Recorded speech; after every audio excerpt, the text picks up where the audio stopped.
What's up, everybody? This is Kelly Cook, YouTube Live. Everything Phoenix, thank you for joining us on the channel today where we discuss everything that has to do with the housing market, real estate, development across the entire Phoenix area, what's going on in the housing market, interest rates, inflation, economic data. Everything you need to know is right here when you tune in to our YouTube Live that we spend 30 minutes or less every week, quick hit to make sure you're getting everything you need when you join and do not have your time wasted. I do not want to waste anyone's time. So we're going to dive right in. But first, if you don't mind subscribing, just get us out there to more people. And hey, comment. Let us know where you're watching from if you'd like. Let's make this a two-way conversation. And I appreciate all the comments that come after this is over in the replay as well. So thank you very much for that. We're going to dive right in, guys. We're going to get going with what's going on with the housing market first. What are rates doing? So I'm going to share my screen real quick, and we're going to jump into this right now. You can see right now that on the Crawford Market Index, where we're going to start, you can see right here, there is where we stand as of today. So the overall market is at 111. Now we know that the market index, the CMI, a balanced market, is between 90 and 110. This takes into consideration everything that really is supply and demand, and if it's a buyer's market or seller's market. But we know a balanced market is between 90 and 110. And then you have the reasons as to why. You can see over here, it's at 111. So it's just slightly, I guess, technically a seller's market, although in some places across the valley, it doesn't feel that way. So supply index over here at 62.6, our supply is actually in the green, okay? Our demand is low. Our supply is still low, getting higher, but our demand is even lower, right? From that standpoint of in this red right here. So that's keeping prices really at bay from really moving too much up or down at this time. So I wanted to show you that and starting off by showing you where the overall for the entire Phoenix area, metro area, where the market's doing. If it's a buyer's market or a seller's market. Now, I'm going to go to this screen right here. We're going to do some interpretation, some commentary, because this gives you a really good perspective as to what's going on in terms of interpreting the data. So here we go. November 15th, which is today, we have the first signs that demand is starting to recover. Okay. Thanks to the lower mortgage rates that now prevail. Today, we're looking at 7.45% for a typical 30-year fixed loan and 6.77 for FHA. These are not great rates, but preferable to the 7.88% and 7.31% that prevailed in around October 31st. So now let's go to rates, guys. What's going on there? Even better than what the Crawford report said earlier yesterday, actually. Today is the 16th. That was reported on the 15th. So you can see that interest rates are 7.36 today. They've gone down even lower. Now, why is that? Why do rates all of a sudden have jumped down from being hovering around 8 and above 8 for a little while? Well, there's a couple articles here that might have something to do with it. But what we know, guys, is the CPI. And look at this. This is from the Bureau of Labor Statistics. And you wonder why that just sounds boring. Well, look at the font they use. It looks like somebody in a government office is literally typing on a typewriter. Right? So we're not going to run through all this because you'll literally get bored to death. So we're not going to do that. But I just want you to explain, I want to explain to you, excuse me, really quick, what the CPI is, right? Really fast. The Consumer Price Index measures the change in prices paid to consumers for goods and services. The CPI reflects spending patterns for each of two population groups: all urban consumers and urban wage earners and clerical workers. Okay. That represents about 93% of the total US population. Is based on all the expenditures of almost all residents of urban and metropolitan areas, including professionals and self-employed, the poor, unemployed, retired people, as well as urban wage earners and clerical workers. Okay. Spending patterns. So here we go. Here's a graph right here. We'll just break it down.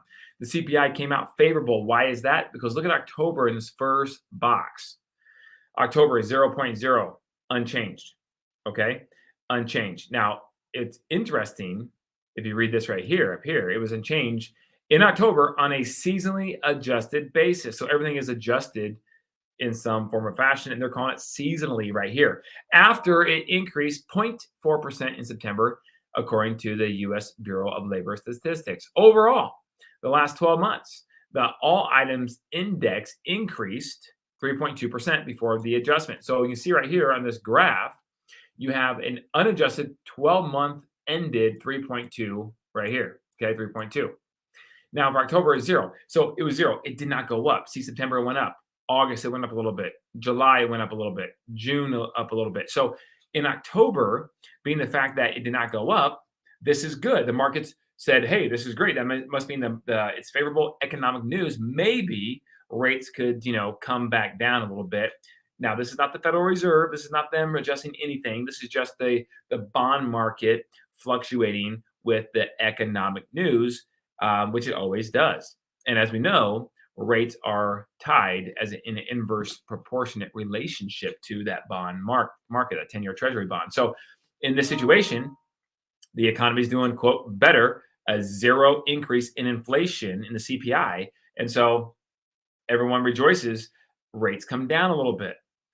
We'll see what happens if that is the trend. Now, remind you, over the last 12 months, inflation is up 3.2% on everything, even being seasonally adjusted.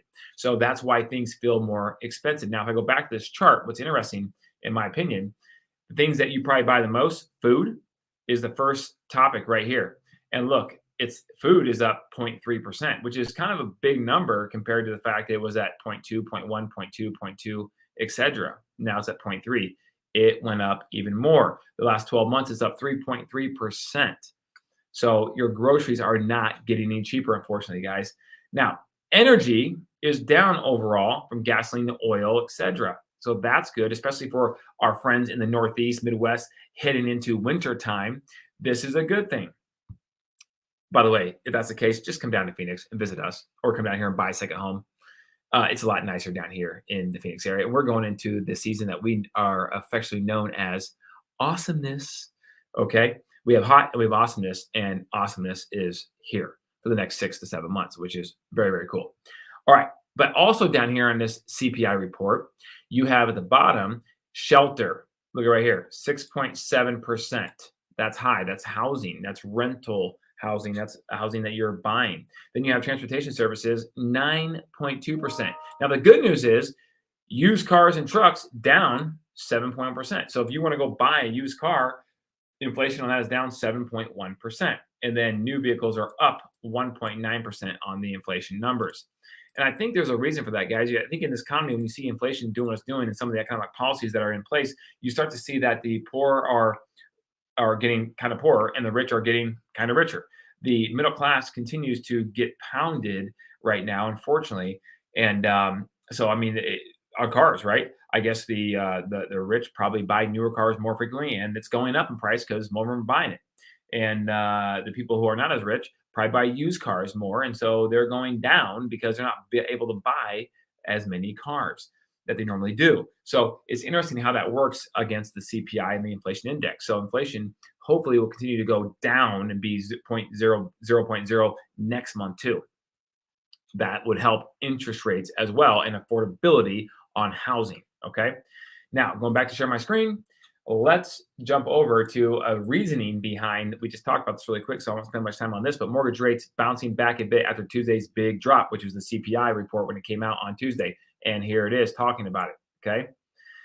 But that story is a little less epic and exciting after today's retail sales number. Retail sales was the only other economic report this week that was remotely as important as the CPI. Thankfully, not as important, or we might see a bigger bounce today. As it stands, retail sales beat the forecast by 0.2, a margin that could be considered too large to be inconsequential and too small to be highly significant. But nonetheless, they were strong. So that's interesting. And we haven't even started Black Friday week yet, right? Thanksgiving week and Christmas shopping. So look out. All right, going back to the confer report. So you see that the fact that you have this situation now where demand's getting a little bit better. And as we head into November here, late November, and the holidays in December, typically you see supply continuing to weaken, but you'll see what happens, right? Supply usually weakens each year once we get to Thanksgiving. If demand can hold in its current trend, then we are optimistic that the weakening market can stabilize by the end of the year. Of course, all bets are off if interest rates move higher again. November 13th, here we go. This is interesting. It is striking how far Paradise Valley has moved in a positive price direction, guys. Paradise Valley has the highest price points in the entire valley, 12.7% over the past 12 months. This is a wider gap it's opened up in and over the rest of the greater Phoenix metro area. Scottsdale, which has the second highest values throughout the valley, also moved slightly higher by 1.3%, but that ain't 12.7. PV is now priced at 71% higher than Scottsdale, up from a 54% premium last year. Wow. Now let's go to this chart here and check this out, guys. This is a chart based on price per square foot. This is kind of cool. Number one, we just said it, PV. $814 a square foot today. All right, on average. Last year was 722. That's an increase of 12.7%. Scottsdale, 476 on average price per square foot. It was at 470 last year, 1.3%. Everything else over the past 12 months, is negative. You can see this chart right here when it comes to average annual price per square foot. Carefree comes in number 3, Fountain Hills, Rio Verde, Cave Creek. So you see the most expensive real estate is there. Now, Wickenburg, what? Where is Wickenburg at? Well, I'm being facetious. It's in the Northwest Valley on the outskirts, far outskirts, but it's up here, number 7. Why? Because most of the property in Wickenburg is attached to large lots, big land, right? So you're buying a big parcel of land with whatever property you're buying. Therefore, prices go up in Wickenburg because of the land size and the space you're getting. So if you're looking for space and privacy and you want to be outside, well outside the Phoenix area, Wickenburg could be an opportunity for you. All right, but that's on the northwest side of the valley. Then you have Phoenix, Tempe, Gold Canyon, Chandler, Gilbert, Anthem, Apache Junction, etc., and so on and so forth. But you can see the changes are all negative except for those first 2 cities in Paradise Valley and Scottsdale, where despite the high interest rates, values go up. Why? Well, because on the more affluent buyers, they don't care as much about obviously the interest rates. So you have a bigger increase of value because they're continuing to buy location, location, location.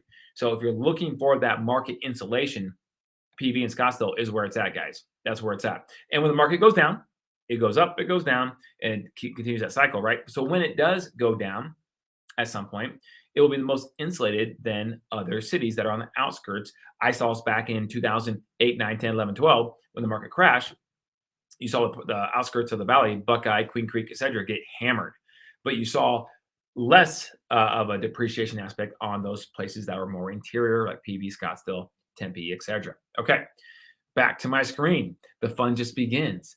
Here we go. Let's do some development, guys. That's the housing market. But before I do that, I just want to show you this one more time. You can see the Cromford Market Index, and you can see the decline or incline, which does not exist right now, of all the 17 major cities throughout the Phoenix area. So you have Chandler at 17%. Negative, and then Fountain Hills at minus 11. The biggest one is Cave Creek at 27%. All right. So on the index, this is on the index, not the price per square foot. Remember, the index is more in real time. So what this is telling you, if you're paying attention, I guess, is although PV is up right now on an average annual price per square foot basis, maybe pretty soon, the next maybe month or 6 weeks, you could see a movement on price, maybe down a little bit, maybe just a little bit, because the CMI is going down pretty significantly at 23% negative, okay? But right now it's all negative because the overall market index is at 114 and it's been going down, down, down, down this entire time. And we'll see what happens next week. Let's talk about Thanksgiving weekend real quick, guys. That's upon us next week. And Thanksgiving weekend is actually a pretty good weekend in the Phoenix area for real estate, or it can be. Now, we run a big Black Friday promotion, okay? A big Black Friday promotion. So I hope you guys are shopping for real estate and you find one of our properties, because we're going to have out on our properties coupons, literally coupons, digital coupons that you can redeem for your discount off one of the houses that possibly you buy. So if you think that's a good idea, let us know. It's creative. It's outside the box. But we are going to be offering that if someone makes an offer on one of our properties by the end of the weekend, Thanksgiving weekend, next week, by Sunday, 11:59, the coupon will expire. So if you make an offer prior to that, you can redeem your coupon for anywhere from $5,000. I think we have one that's $75,000 off. So it just depends on the property we have. But we are doing a big Black Friday promotion this entire week next week for Thanksgiving. So hopefully that helps. And I know, not hopefully, I know it will help sell some of our clients' properties, because every year it works. Every year it works. So be on the lookout for the big Cook and Associates Black Friday special for all of our properties that we're running, and our clients love it. It drums up a lot of marketing interest, that's for sure, about their properties. Okay, back to my screen real fast. Let's talk some development. So over here you have the Great Migration. We talked about that in the title of this YouTube Live. We all know what that is. Post-COVID, Arizona was a huge benefactor. In fact, Arizona was the fourth highest benefactor of the population migration. You can see right here that it led to a net migration for Arizona of 77,995 people. That's the fourth highest inflow in the U.S. behind Florida, Texas, and North Carolina. The state that by far sent the most people to Arizona, guess what, is, you guessed it, our good old friends at California. The running joke, guys, in Arizona here is that the top realtor in the state of California is Gavin Newsom, because he's helping all these people come to Arizona and buy property. And I guess we're, as real estate people, we are the benefactor to an extent, right? So very interesting. 74,000 people became new Arizonans leaving California. That was followed by the state of Washington, more than 21,000. Texas, 17,000. Texas, that's an interesting one, right? Oregon, more than 12,000. And Utah, more than 10,500. All other states sent less than 10,000 Arizonas way from their state population. By the way, quick sidebar. Right now, we track this data pretty heavily, and we track on a weekly basis because we use it for our targeting of ads that we do when we help our clients sell their properties. What we do is we target the top 5 cities that have the most population growth into Phoenix from those cities across the country. We run ads in their city. Smart, right? I think it's pretty smart because those are the people who are moving here at the highest likelihood to move to Phoenix from those cities. And what we do and who they are right now is North LA County, the Bay Area, Orange County. So there's 3 in California right there that are right now. And there's other ones that do pop in there from time to time. The other 2 are Chicago, which is primarily Cook County, and currently right now, Seattle. So it's a very smart thing to do when you have the demographics and the data to know where people are coming from into Arizona. So that's where we are focusing the most. But going back to my screen here, let's dive back into the Great Migration. So we won't go through all of these numbers because I think it's pretty obvious where they came from. California lost a lot. In fact, California had the biggest exodus. Here we go. The frequently noted California exodus was evident in the data, with the state losing an estimated 817,000 residents to different states. California also ranked at the bottom nationally for net state-to-state migration with a loss of 341,000 people. And the Sun Belt states are the biggest beneficiary of California's losses, Texas, Florida, and Arizona. The big factors of the Sun Belt states are, guess what? Strong job growth, relative affordability, and quality of life. At the other end of the spectrum, California, net loss of 341, was joined by New York with a net loss of 244, and Illinois, a net loss of 115,000 residents. In total, 18 states posted a loss in net state-to-state migration. I don't have that whole graph for you on this YouTube Live, but I'd be happy to send it to you if you'd like on what those 18 states are. Put something in the chat or comment below. Thank you guys for doing that, by the way. What are your thoughts on this? That's pretty crazy, right? I think you all probably figured that. That's pretty crazy, in my opinion. So Arizona continues to boom because of states that are losing their migration of their population. Phoenix considers expanding boundaries inventory for e-scooter and e-bike program. This is interesting, guys, because there's a transportation problem, especially when you're in a city like Phoenix that is so spread out. We don't have a huge busing or a light rail system. We do have a light rail, but it only goes through uptown Phoenix and over to Mesa and Tempe and downtown Phoenix area. So there's a lot of other places in Phoenix it doesn't go to. So having e-bikes could be somewhat of a solution. So what they're doing is they are expanding the footprint on the e-bikes. And by the way, they run from 5 a.m. to midnight. They do not run between midnight and 5 a.m. Why? Because they're trying to eliminate the amount of accidents that happen because of people who are riding those things intoxicated. Go figure. So anyways, Lime and Spin are the 2 vendors that have the most e-bikes out in Phoenix, at least. And it's a way for the Arizona Department of Transportation to get more revenue because they tax this revenue as well. So it really works all the way around. Here's the 5 a.m. to midnight and so on and so forth. They approved they requested, approval for 24/7 service providers with the option of sobriety tests through their respective apps, but that has apparently not been approved just quite yet. There is additional inequity zones that the city designates, so additional e-bikes that have to be in there at all times from the providers per the city. And parking is sometimes a problem too because people don't always park them where they're supposed to. But that's a big thing. Now, obviously, the other thing is safety, right? A lot of people are putting these bikes and riding them on sidewalks with people maybe walking or walking their dog, and that could be a problem because these things can move pretty good. So, what do you think about this? This is interesting, right? I think it's good overall. I think as long as it can be regulated by the city and, of course, the companies to make sure there is somewhat some type of safety around it. But it's pretty cool when you take those things and just zoom to where you want to go and get off, and then you don't have to worry about taking it back, right? One trip ride, get to where you're going and move on. I love doing it when I'm out of state. I don't do it in Phoenix, obviously I live here, but like cities like Austin, when you visit there or Denver, it's kind of fun to roll around on those e-bikes. All right, you get around the downtown areas much faster, that's for sure. Next on the list, guys, there are 5 cities in the Valley that rank on Financial Times best places for foreign businesses. So we'll just hit those really fast. Chandler coming in at number 16, okay? Phoenix, number 24, Glendale, 42, Mesa, 49, and Gilbert, 59. So those are the 5 cities in the Valley area that are ranked for Financial Times for the best places for foreign businesses. Now, at the very bottom, who was number 1? Miami, or Houston. Okay, Miami's number 2. Then you had some spots in Texas. You had Plano, and you had Irving, Dallas, and Pittsburgh, Pennsylvania. So interesting there, right? For foreign businesses. So we have some 5 cities that are really good for that. So if you do foreign business with your company, there could be some good places there to house your business. Okay, now this is what you all were waiting for. I know. This is the Barbie Beach House. And yes, this is not in California or Florida. This is in Phoenix. Glendale, to be specific, at the new, I think it's called the VAI, huge resort. And within that resort is the first ever Mattel Adventure Park, complete with a Barbie beach house and Hot Wheels twin mill race roller coaster. See, that's what I'm talking about. Here we go, guys. It's about time Phoenix stepped up their game here. So look at this. This is all going to be in Phoenix, right? The resort. I know you're waiting. By the way, that Progressive commercial or Geico, whatever it is hilarious, right?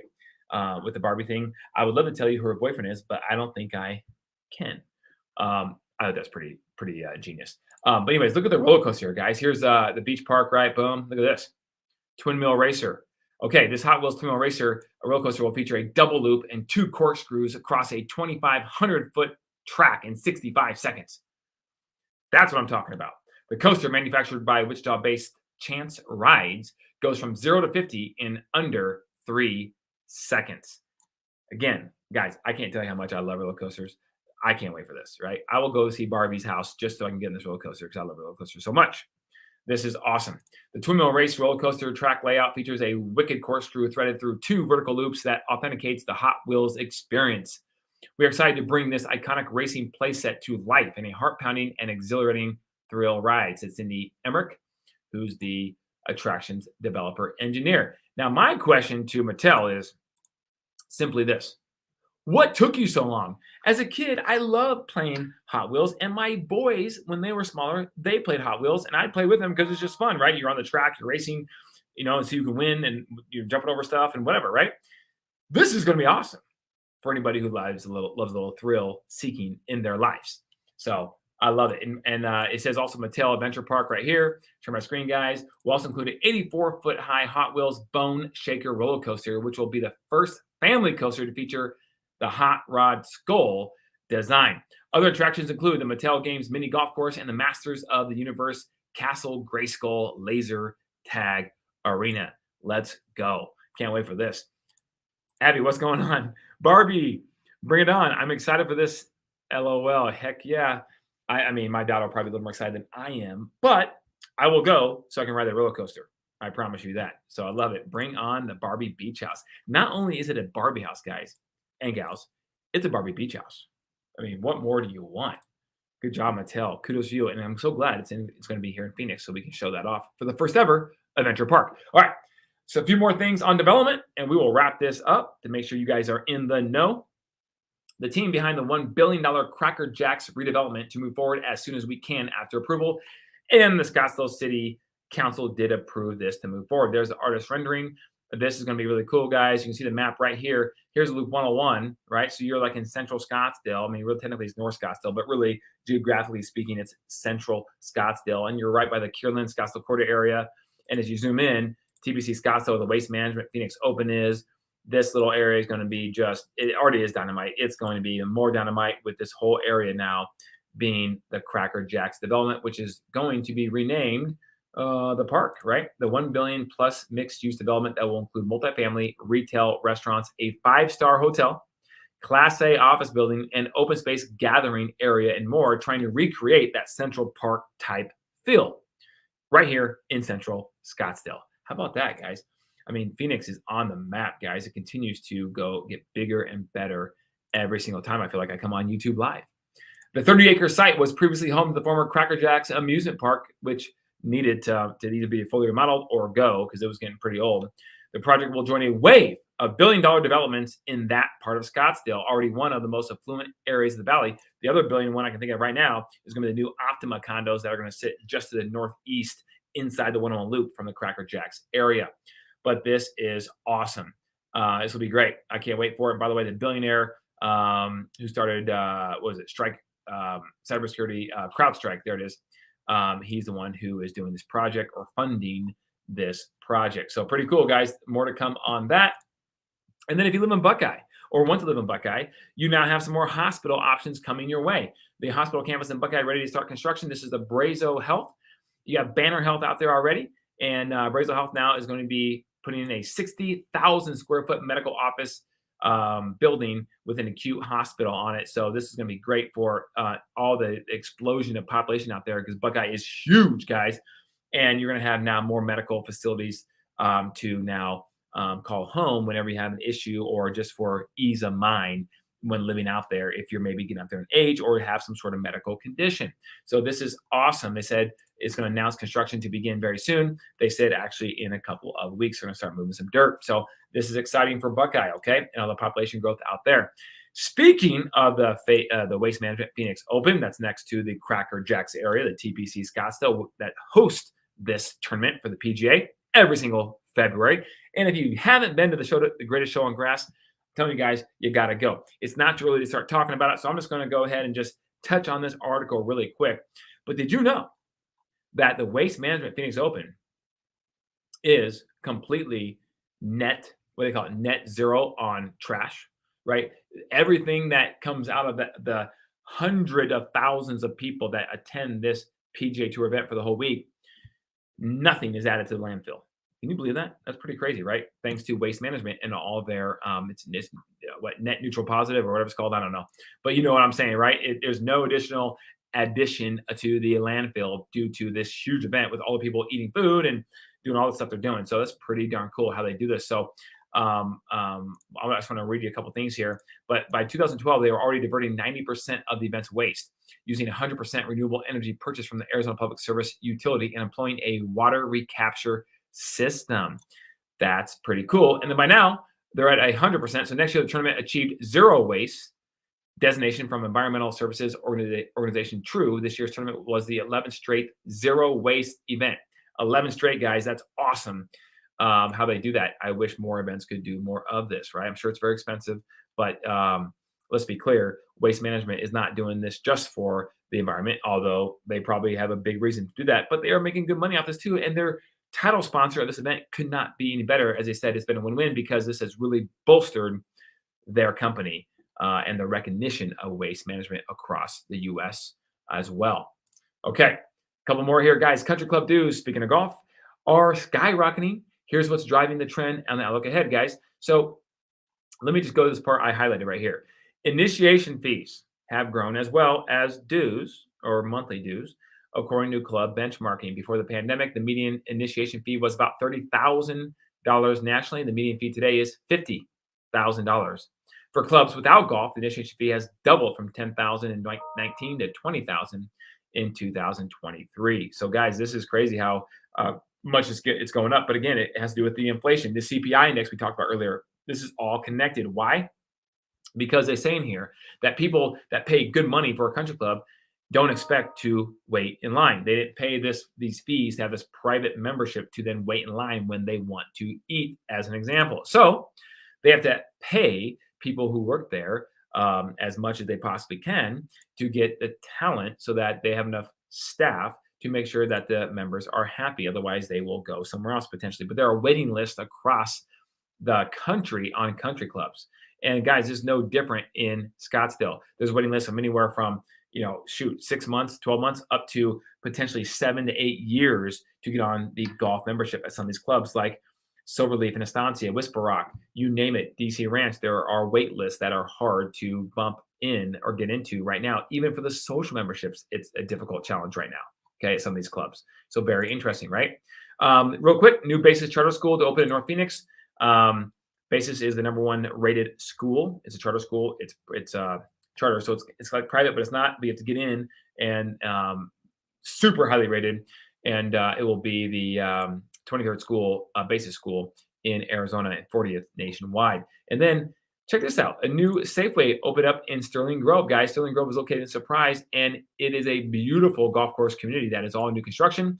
And they need something like this. So this is really good to see for commercial activity for the convenience of all the homeowners who are buying houses there. So that was cool. I'm going to show to you guys.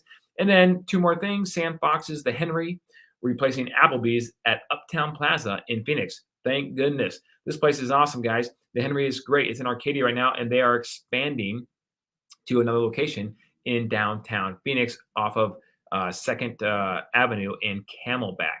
So they're already in a few places like California, Southern California, that is, Dallas, Miami. And of course, there's already one here in Phoenix. They are opening a second location now in downtown Phoenix. So this is going to be awesome, guys.